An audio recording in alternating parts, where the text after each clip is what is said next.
l'accompagnement de l'État, est-ce que c'est purement fiscal? Non, pas du tout. Ce n'est pas purement fiscal.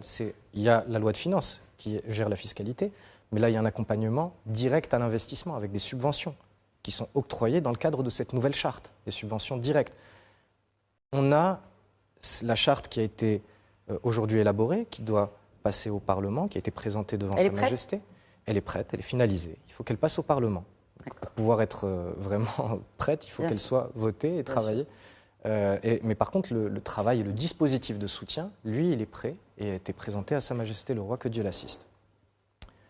On a, et vous le verrez, aujourd'hui, certains éléments de cette charte ont été partagés, donc on peut le faire en toute transparence. Il y a des primes, on est en mesure, il y a des primes, il y a des primes qui peuvent aller à hauteur de 30% de l'investissement. 30%. C'est précisément ce qui est demandé par la banque en général en autofinancement quand on veut aller chercher de la dette. Donc ça, c'est exceptionnel.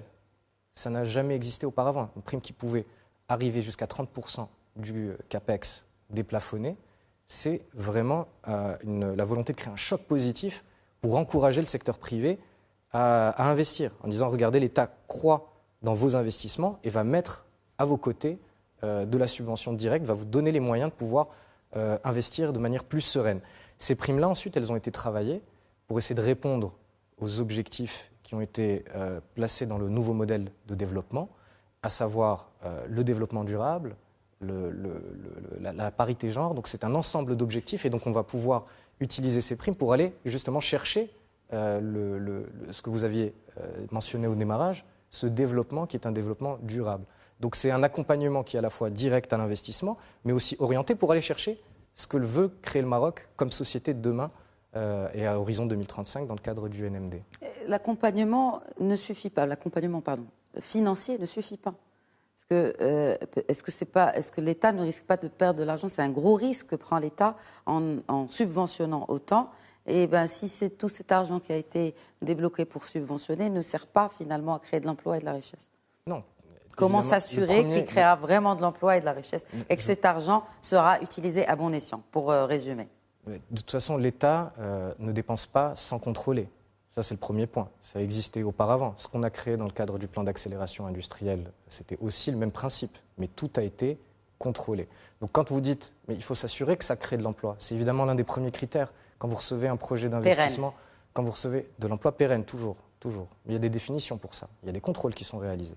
Donc le premier point, c'est évidemment contrôle. On ne peut pas, il y a une bonne gestion de la finance publique. On n'est pas seul. Quand on accompagne des investissements, ce n'est pas un ministère, c'est tout un réseau de départements. Aujourd'hui, vous avez une commission qui est une commission interministérielle, dans laquelle siègent tous les départements. Vous avez un comité technique qui évalue des dossiers d'investissement, sur la base justement de est-ce que le projet est sérieux, est-ce qu'on a fait les due diligence nécessaires, est-ce que le projet effectivement est créateur d'emplois ou pas. Donc je vous rassure, ça c'est le premier critère. Le critère, c'est le sérieux dans la gestion des fonds publics. C'est d'ailleurs le Maroc, on le rappelait, a toujours été un très bon gestionnaire de ses finances publiques. Donc c'est quand même la base de la création d'un dispositif de soutien. En revanche, on dit que ce n'est pas suffisant. Je vous dis, vous avez raison. C'est pour ça que je vous ai parlé des procédures, de l'accompagnement de l'acte d'investir, de la simplification de ces procédures-là. Mais je peux vous garantir que pour donner envie, rien de mieux qu'un push qui soit un push direct pour dire, regardez, il y a une zone qui aujourd'hui est à aller adresser, il y a des enjeux pour le pays, des enjeux de création d'emplois. Il faut qu'on baisse votre perception du risque. La meilleure manière de baisser la perception du risque dans l'investissement, c'est justement d'accompagner et de montrer qu'on y croit aussi. Et ce sera suffisant aussi pour les régions qui ne sont pas des cibles d'investisseurs et qui sont nombreuses. Sur les 12 régions, il y en a beaucoup. Merci de le souligner. Oui. Si on ôte les 3 ou 4 régions principales, il en reste 8. Ça ne tire pas grand monde, quoi. Bien, vous avez raison de souligner ce point-là. Ce qui existait dans des dispositifs précédents, c'était de l'accompagnement pour aller chercher de l'emploi. Aujourd'hui, on a réussi, dans le cadre de cette nouvelle charte, à proposer un dispositif qui soit territorialisé. On va essayer d'appuyer en priorité les régions qui en ont besoin, sur la base des indicateurs de développement socio-économique.